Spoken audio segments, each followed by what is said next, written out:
Você já nasceu com isso. A força vital da vida é a alegria.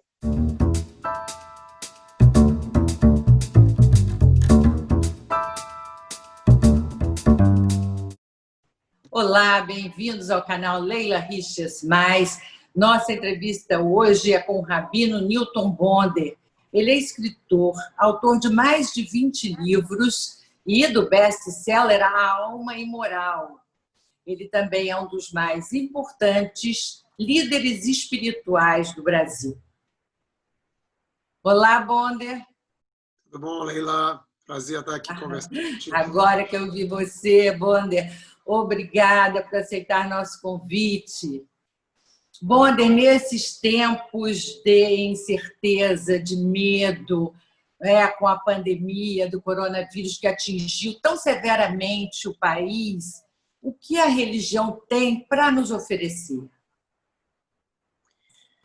Bom, eu acho que a religião sempre foi um instrumento muito importante para as pessoas, para lidar justamente para que serve a fé. A fé ela trata justamente daquelas coisas que não estão sob nosso controle, né? É uma maneira da gente tentar entender a nossa impermanência, a finitude da vida, tantas questões aí que estão presentes, né, na nossa vida, mesmo sem pandemia, né, nós vivemos sempre essas situações de envelhecimento, perdas.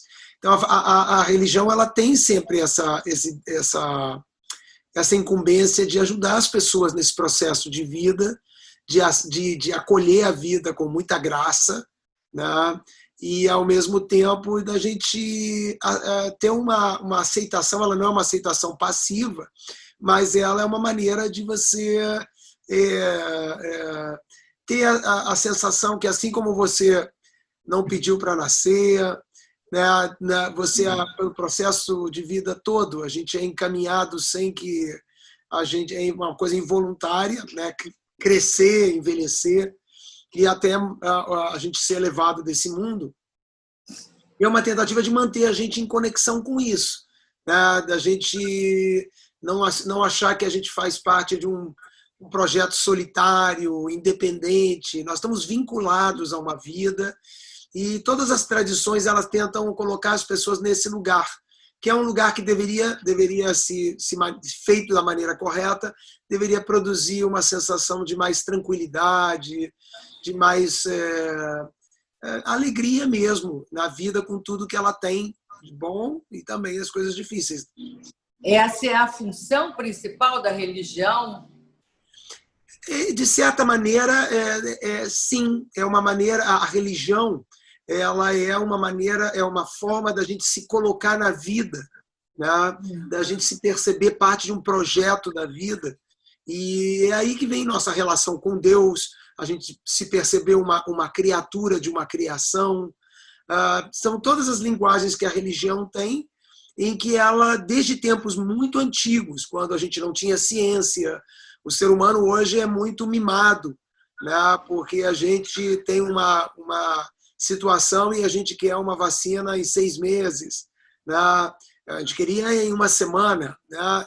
Mas isso tudo são os mimos que o progresso permitiu, graças, né? Que bom que a gente tem esses recursos e essas capacitações, mas desde tempos muito antigos o ser humano lidava com a vida, e ele tinha que encontrar uma maneira de não deixar que as dificuldades da vida, que vão sendo ampliadas à medida que você vai envelhecendo, né, que ela não fizesse você ter uma visão negativa, pessimista da vida, né? E então eu acho que é uma das funções maiores. A palavra religare, que é atribuída à religião, é no sentido muito desse, de você se ver junto do grande projeto da vida. Em momento algum você se vê separado, isolado desse projeto, que dá muito medo de você ser, né, excluído, né, deletado, né?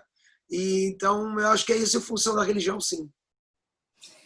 Bonder, com mais de 30 anos de líder espiritual, aconselhando as pessoas, você percebeu nesse momento uma mudança no que elas buscam quando vão conversar com você? Quando pedem um aconselhamento?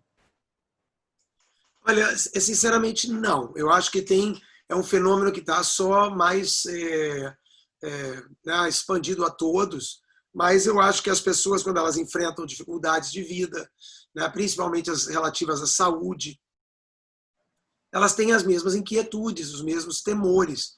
E não é à toa, porque nós estamos todos, de certa forma, ameaçados, né, com essa pandemia.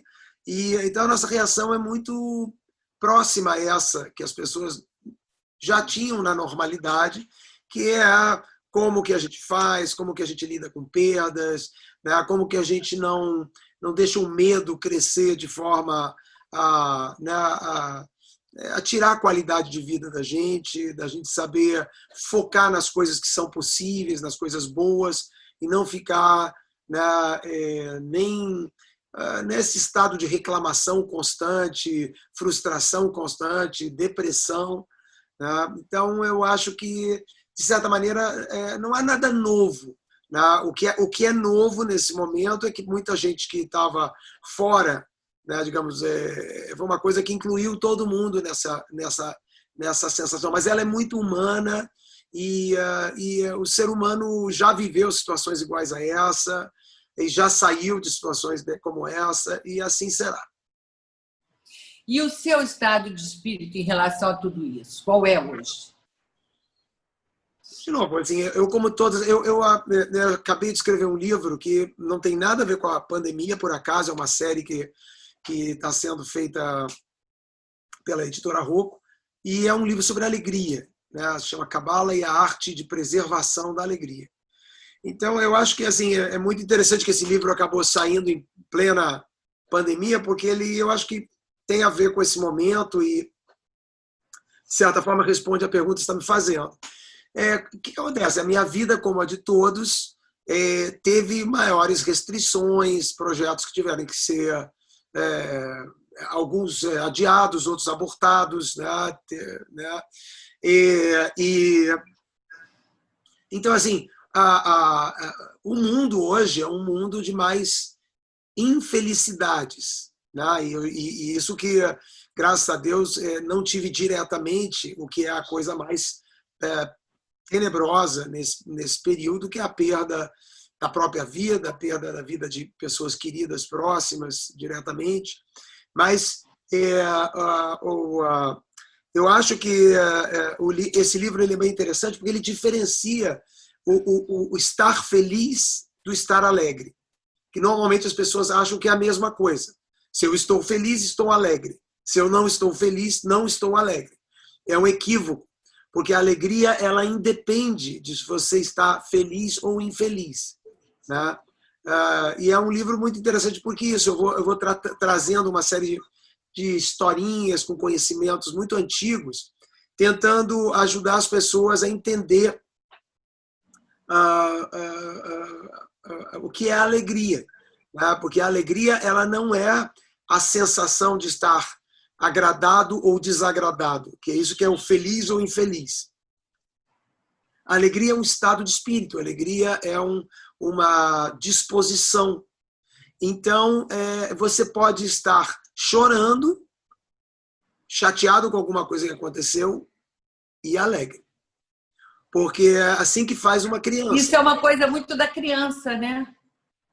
A criança tem, não é? A criança ri alegre, chora alegre. Porque o choro dela é um desagrado, mas ela tem tanta força vital, ela quer tanto as coisas na vida, ela está tão desperta às emoções, inclusive as ruins, as que a gente chama de ruins, né, que são o chorar, o estar com uma criança, né, a gente nem consegue chorar como uma criança consegue chorar, ela chora com uma alegria que a pessoa mais velha não consegue chorar com essa alegria.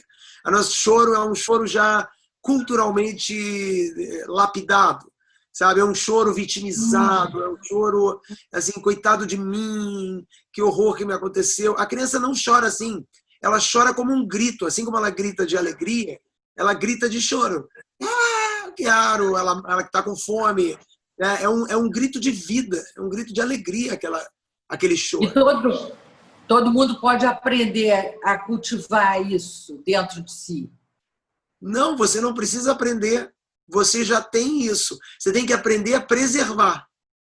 Você não tem que aprender a obter isso do lado de fora. Você já nasceu com isso. A força vital da vida é a alegria. Então, isso veio com a gente. Somos nós que, no processo de formação, da nossa, cada um com a sua história educativa e tudo mais, em que a gente vai tornando, equiparando as infelicidades à tristeza. Então, se as coisas do lado de fora estão ruins, eu estou, por definição, triste. Não. Se elas estão boas, não é por definição que eu estou alegre. Tá? Tem muita gente que tem muita coisa boa acontecendo que não está alegre. Isso é muito comum, você vê muito isso. Comum. Muito. Você vê isso, às vezes, em celebridades. As pessoas de fora, olha, essa pessoa tem tudo. Ela tem recursos financeiros, ela tem o interesse, às vezes até a paixão de milhares, né? Ela tem recursos para qualquer coisa, as portas se abrem para essa pessoa. Então, do lado de fora, são só felicidades, mas essa pessoa não soube preservar a sua alegria. E elas se tornam tristes por várias razões. Isso me lembra que eu aprendi no seu livro, A Cabala da Inveja. Eu aprendi exatamente isso, que o tesouro não está nas joias que a gente tem, no carro bacana que a gente compra, na casa espetacular que a gente recebe. Está aqui. Foi assim, um livro muito importante na minha vida. A Cabala da Inveja, porque a gente aprende nele que o tesouro está aqui dentro, é como a gente trata as coisas. O valor que a gente dá, o que a gente tem. Foi assim que eu entendi. Eu imagino até que haja assim, outras interpretações. Esse da alegria, A Cabala e a Arte de Preservação da Alegria, é o terceiro de uma série, né? Você resolveu fazer uma série por quê? E eu queria também saber o porquê da denominação Reflexos e Refrações. Essa série, né, ela é uma... Eu por 3 anos seguidos, eu fui à Alemanha a convite de uma instituição chamada SIST, que trabalha sistemas. Né?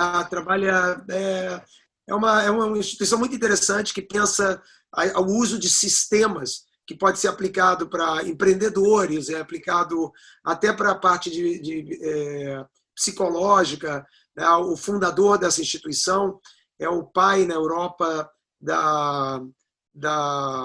das terapias de constelação, que é uma forma de uso de sistemas para tentar entender um problema de relação familiar ou até mesmo numa empresa.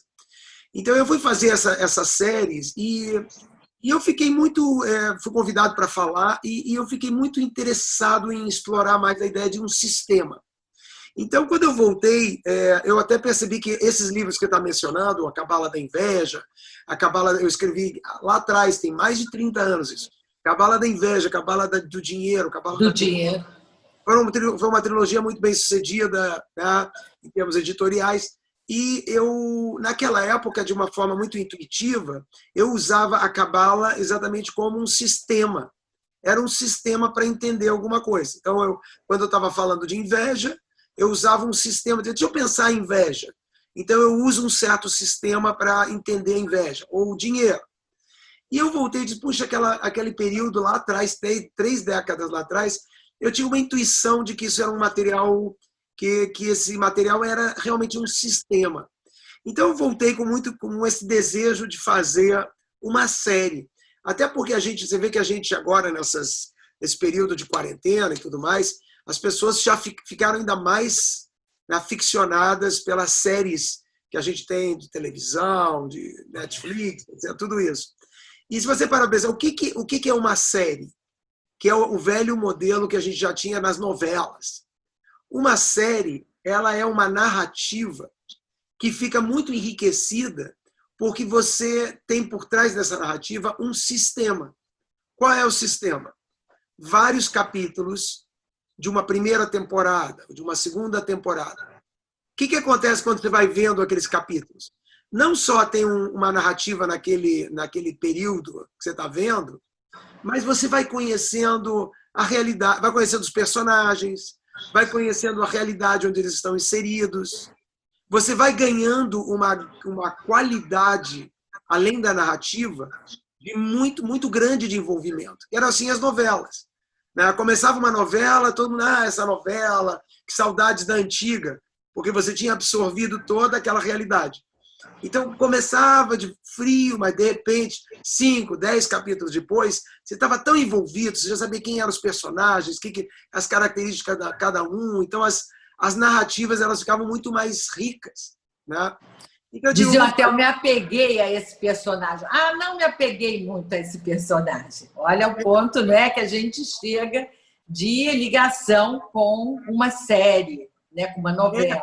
Mas o que você vai aprendendo, além dos personagens, da narrativa, aquele dia ele foi não sei aonde. Tá? A narrativa é aquele episódio. Mas você já conhece os personagens, você já sabe as tensões que estão presentes. Então você vai sendo muito envolvido por isso. Então eu resolvi escrever uma série, como se fosse uma série de televisão, em livros. Né? E o que essa série faz? Ela vai olhar, por isso que ela se chama Reflexo e Reflexo. Porque eles são certos reflexos sobre narrativas específicas, mas eles têm uma refração, é como mais ou menos o que acontece com a luz, quando ela se decompõe, são aspectos da luz, e é como se estivesse falando de aspectos da narrativa. É uma narrativa tão rica que, além dela iluminar o que ela está falando, ela ilumina, ela tem refrações, ela apresenta silhuetas de outras coisas que você vai sendo muito envolvido por isso. Então, esses livros eles são todos engatados um no outro, em temáticas diferentes. Os 3 livros que foram já publicados, um é sobre o risco, que é o livro que se chama Cabala e a Arte de Manutenção da Carroça. Tá? Que lembra o Zen e a arte de consertar motocicletas, de manutenção das motocicletas. Exatamente. Foi uma brincadeira que você fez? Tem alguma coisa a ver? Não, foi totalmente proposital. Né? E é o único livro que eu fiz com esse título um pouco diferente, porque como abriu a série, eu usei os outros todos têm uma fórmula que não tem, nesse eu usei a carroça como se fosse a motocicleta, como se a carroça é o primeiro negócio do passado, né? Que as pessoas eram comerciantes e andavam com a carroça e assim por diante. É um livro sobre risco, o risco na estrada. A carroça na estrada enfrenta vários... A estrada é a vida, a nossa vida. E aí ela tem níveis. E aí tudo eu vou olhando sistemicamente cada livro. Então, o risco sistemicamente, para a carroça, ele tem o problema da lama, que impede o rodar da carroça. Você tem um outro nível de risco, que é o buraco, que não impede, mas desequilibra. Você tem o revés, a ponte caiu. Né? Volte 3, tem que andar mais 10 quilômetros para pegar uma estrada secundária. E você tem o 4º nível, que é a escassez, que é quando tem algum tipo de dificuldade, você não consegue, quebrou a roda, não tem como repor a roda, tem uma situação qualquer sistêmica que gera um risco. Então, é um livro basicamente sobre risco e sobre vários aspectos, né, que são elementos sistêmicos do risco.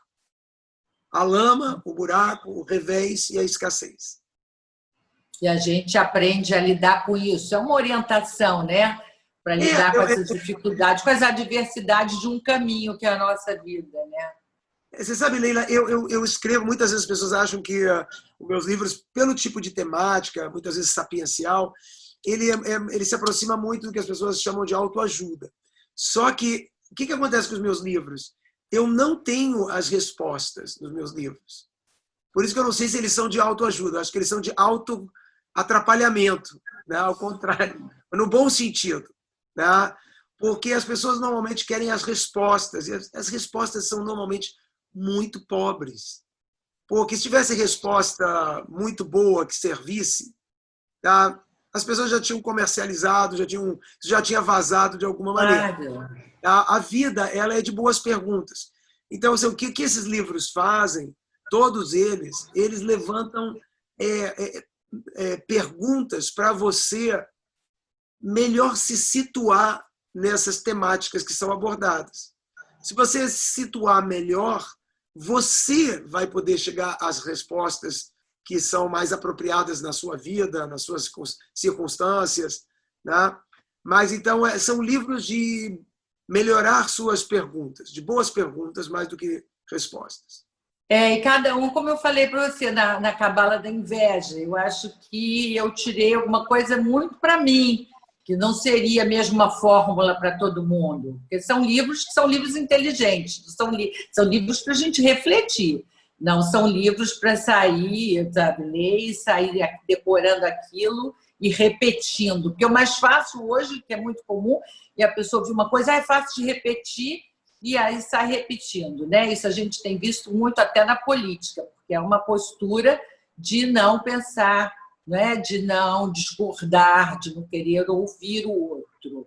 Agora, eu fiquei interessada na Cabala e a arte do tratamento da cura, pelo título também. Tratamento da cura?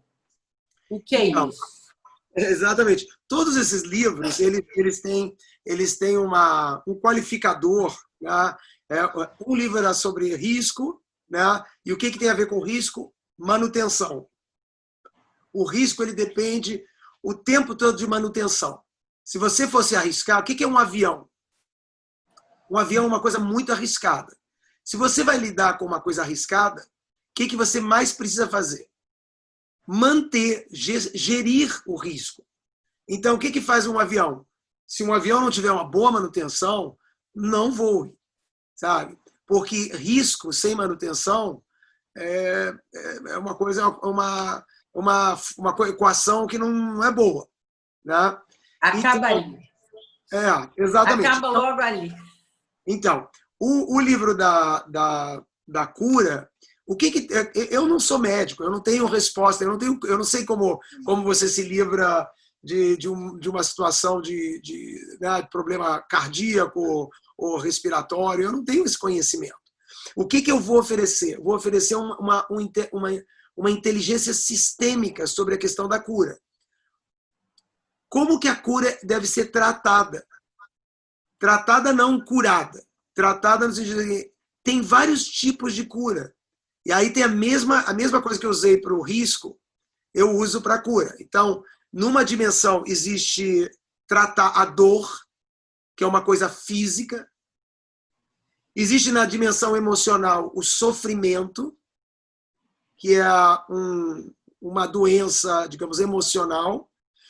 Você tem no lugar digamos assim, intelectual, a questão da solidão ou até mesmo do desprezo, quando você fica sozinho, que intelectualmente você se sente... muitas vezes as pessoas, quando elas estão doentes, né, elas enfrentam essa questão da solidão, né, de estarem sem ninguém. Então, é uma dimensão intelectual de estar mal, de não estar bem, né? E tem a dimensão espiritual, que é o desespero, quando você entra numa dor espiritual que precisa ser curada, mas ela é totalmente diferente. Tem uma dor física, tem um sofrimento emocional, tem uma sensação de solidão, que é intelectual, e tem uma dimensão de desespero. Então, quando a gente está lidando com uma perda de saúde, né, a gente tem que saber que a gente está precisando de curar, mas são níveis totalmente diferentes. Então, assim, para cada um tem um atendimento diferente. O que eu estou fazendo é mostrando para as pessoas, e, por exemplo, uma pessoa que esteja passando por um período de doença, que ela tem que ter... para ela poder combater esse momento, ou vencer esse desafio, ela tem que estar muito atenta a qual parte, digamos assim, E a dor dela está em que área? Onde que está afetando ela? Né? E tem algumas coisas que você pode... A dor física, ela precisa ser atendida. Né? É uma coisa que tem uma emergência de ser atendida. O sofrimento, por incrível que pareça, é alguma coisa que, em vez de você atender a ele, você tem que desatender o sofrimento. Porque o sofrimento, ele é uma coisa que se autoalimenta.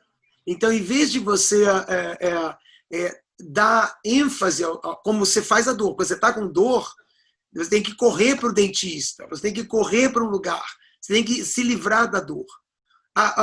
Então, você, digamos assim, enfatiza a dor. Por isso que a gente tem uma série de mecanismos até no corpo, né, que são mecanismos de enfatizar a febre, né, o próprio corpo diz, cara, faz alguma coisa. Está acontecendo alguma coisa ruim, faz alguma coisa. Com o sofrimento, por exemplo, é muito diferente. O sofrimento você tem que aprender a diminuir ele e não atender ele. Se você ficar atendendo ao seu sofrimento, ele é uma bola de neve. Né? Então, assim, o tratamento da cura não é como curar a cura, mas é qual aspecto, como é que você trata. Você tem que saber os vários aspectos a serem tratados para poder tratá-los de maneira correta. Entendi.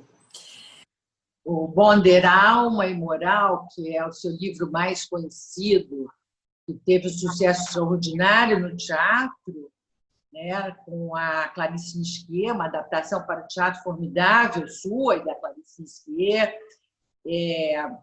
Tem também uma versão nova, que é a Alma... não é a Alma e Moral, um documentário do cineasta Silvio Tendler. Eu queria saber de você como você fala no livro, a natureza transgressora da alma é tratada nessas duas obras. Qual a diferença?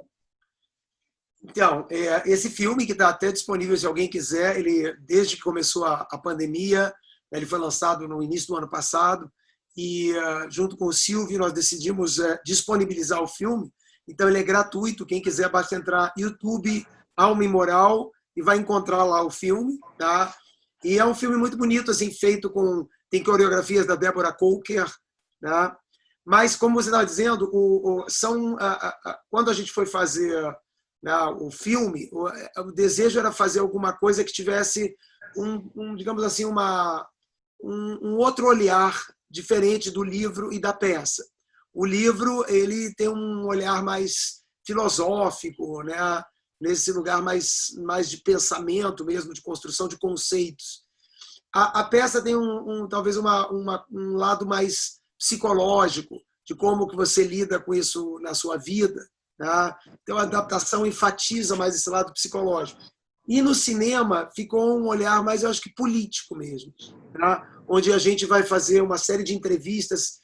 Ficou muito bonito esse filme. Né? Ele é uma série de entrevistas, mas ele tem uma pegada de filme, não de documentário, onde a gente foi pegar pessoas que estão assim na fronteira de novas questões evolutivas, né? Na ciência, nas questões de gênero, nas questões religiosas, vários aspectos assim. Então, assim, é muito político o filme, de uma maneira muito bonita, e fala muito sobre evolução, o ser humano, porque essa ideia de transgressão ela está muito associada à ideia de evolução. Qualquer coisa que queira evoluir vai ter que, né, fazer um upgrading, vai fazer uma graduação de alguma coisa que vai ser graduada. Chega, não precisa estar naquele mesmo lugar. Né? Aquilo vai para um outro lugar, demanda movimento, rompimentos, transformação.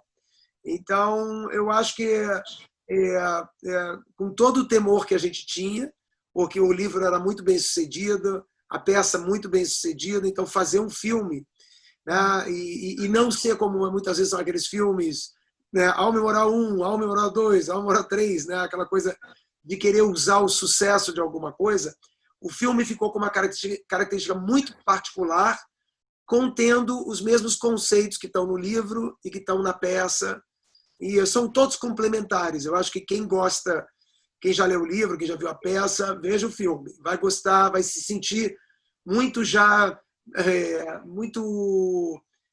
reforçando vários dos conceitos que já viu ali nos outros trabalhos. Eu assisti o filme, que eu sou fã do Silvio Tendler, sua fã também, gostei imensamente. Acho que ele mostra ali a diversidade de uma forma muito, muito direta, contundente, e assim, ele leva a gente a entender ainda mais, mesmo quem já procurou entender, né, lá no fundo das pessoas e como elas se tornam mesmo, aí a transgressão com a evolução, como elas se tornam pessoas maiores, pessoas importantes trilhando esse caminho. Por que trilharam esse caminho? Estou certa? Tem mais ou menos isso? Certíssima. E eu fico super feliz que você viu, porque eu acho que ele é um filme que eu acho que ele complementa muito das coisas que aparecem nesses outros aspectos do livro e da peça. Mas exatamente como você colocou. Você é muito bom escritor e agora, com o isolamento social, está fazendo mais lives. Está aí nas redes sociais, nas páginas do Midrash, Centro Cultural, faz lives e fala, orienta. Você acha que esse é um caminho que você vai pegar também? Você acha que tem uma vantagem de você falar para mais gente, assim, mais diretamente? Eu acho que, com certeza, esse aspecto de mais gente, tudo mais, ele é muito sedutor, né? Você ampliar, de repente você vê que aquelas restrições que você tinha de divulgação, lembra, a gente vivia num mundo que se ia divulgar alguma coisa, precisava assim, de um mês para divulgar, para fazer as coisas acontecerem. Então, hoje, se você divulgar com um mês, você está perdido, porque as pessoas vão esquecer, tem tantas outras coisas que vão acontecer.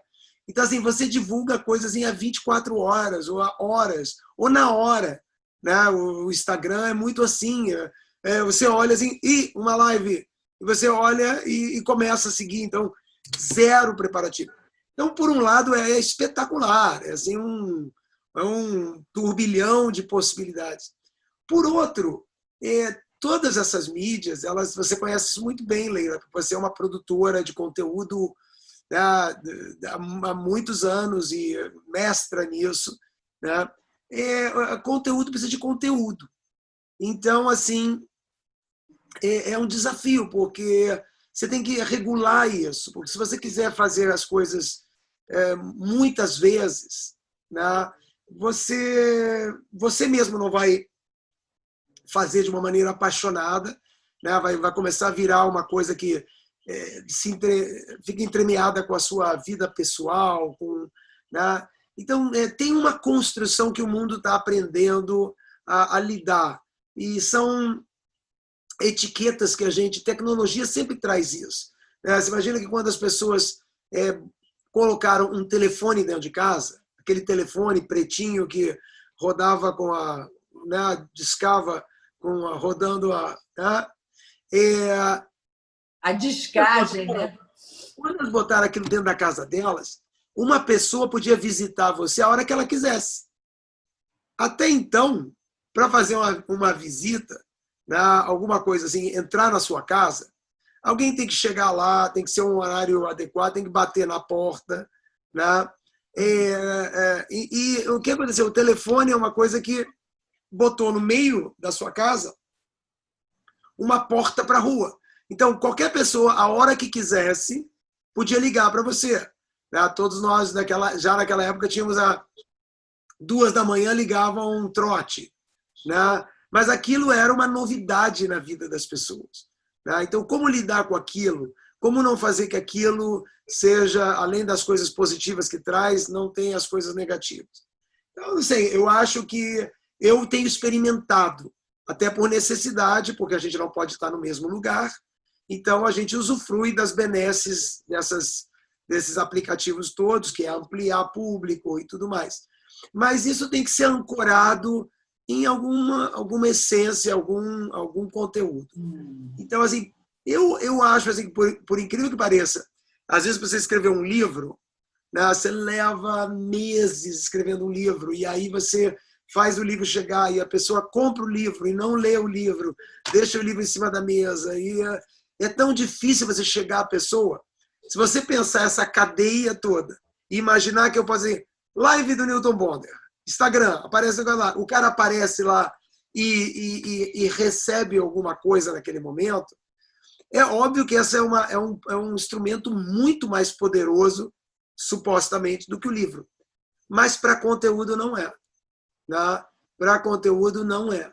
Porque você, quando faz o livro, você reflete, pensa, pesquisa, se questiona, você estuda. Então, o conteúdo que tem aqui, você jamais consegue produzir numa live. E agora que as rezas passaram da sinagoga para um aplicativo de reunião coletiva, como é que você está vendo essa experiência? Qual é o maior desafio dessa experiência?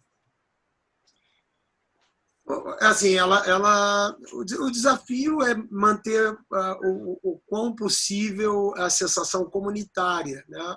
Por isso nós fizemos uma opção, em vez de fazermos uma live, que é a transmissão de um material, nós entramos por Zoom, e às vezes a gente tem 250, 300 pessoas num Zoom, que você é obrigado a silenciar, porque você não pode ter todas as pessoas juntas, mas você ter aquelas carinhas todas e as pessoas poderem passear e ver que elas estão juntas, eu acho que favorece muito essa sensação de coletivo, de comunidade.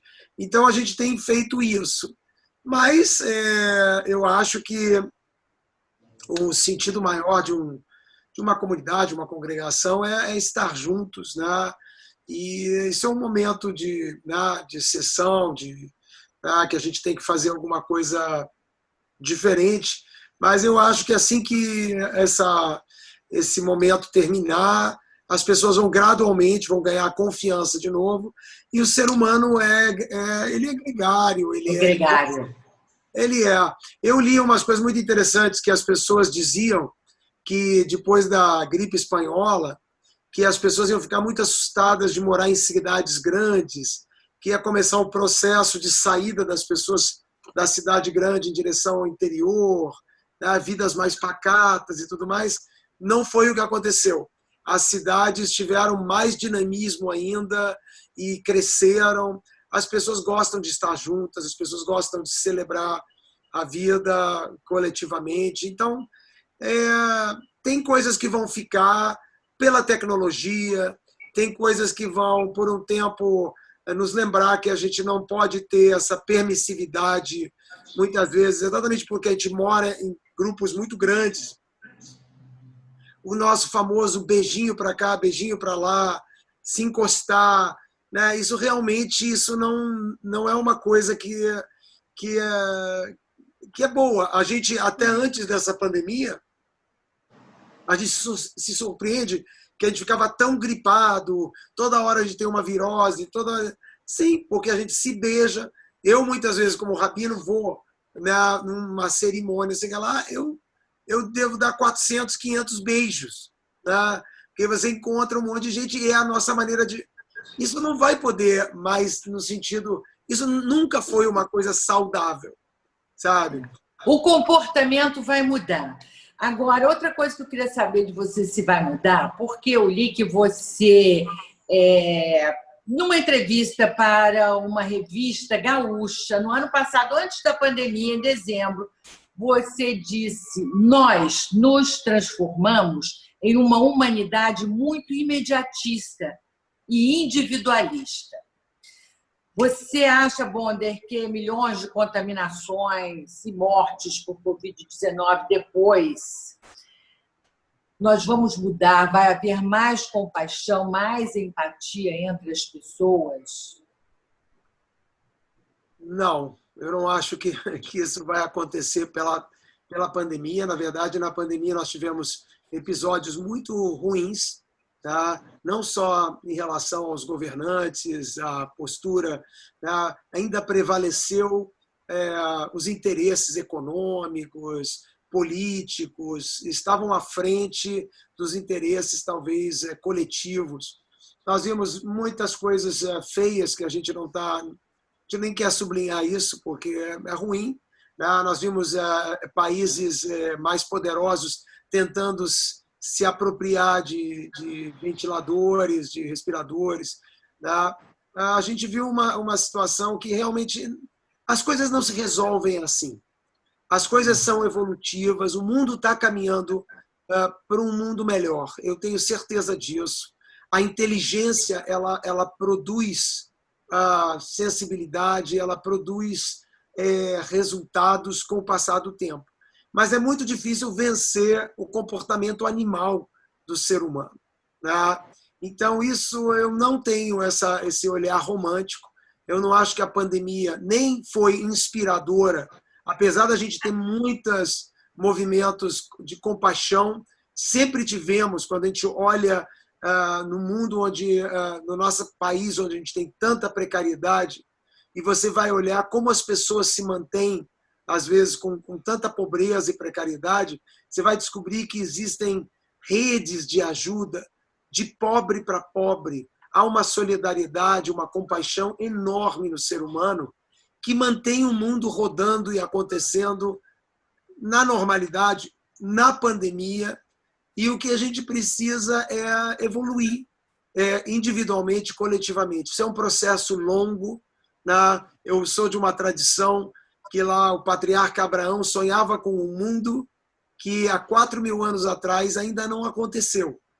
Né? Então, são projetos a longo prazo.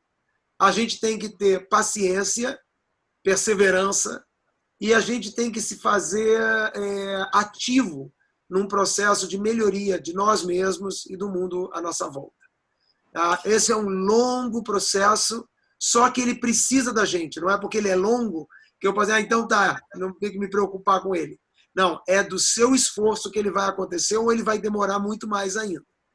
Então, assim, é um ato, a grande solidariedade do ser humano é de produzir um mundo que a gente nem vai conhecer. Tá? É produzir como um patriarca há 4.000 anos sonhava com um mundo onde as pessoas pudessem ter muitas das coisas que a gente tem hoje, tá? Mas tanto ainda por conquistar. E o nosso sonho é, assim, de se responsabilizar por alguma coisa que possa acontecer daqui a 1.000 anos, 2.000 anos. Tá? E algo muito grandioso em a gente poder se sentir parte de um projeto dessa grandeza. Ao invés de ser só a minha biografia, que eu sei se esgota em algum momento, se esgota nos meus potenciais e se esgota na minha temporalidade, né? Na minha finitude. Então, diferente talvez do que as pessoas possam pensar, esse é um grande desafio ao ser humano. Se perceber como parte de um grande projeto, a gente começou falando disso, né? E eu acho que continua o mesmo desafio para todos. Newton Bonder, muito obrigada pela entrevista. É sempre um grande prazer conversar com você. Obrigado. Saúde, sorte, sucesso para os livros, tudo de bom. Obrigado, Leila. Bom te rever aqui nesse momento. Grande abraço. Um abraço também, querido. E você que nos assistiu, se gostou, dá o seu like, se inscreva no canal, volte sempre, semana que vem tem mais. Grande abraço para você também.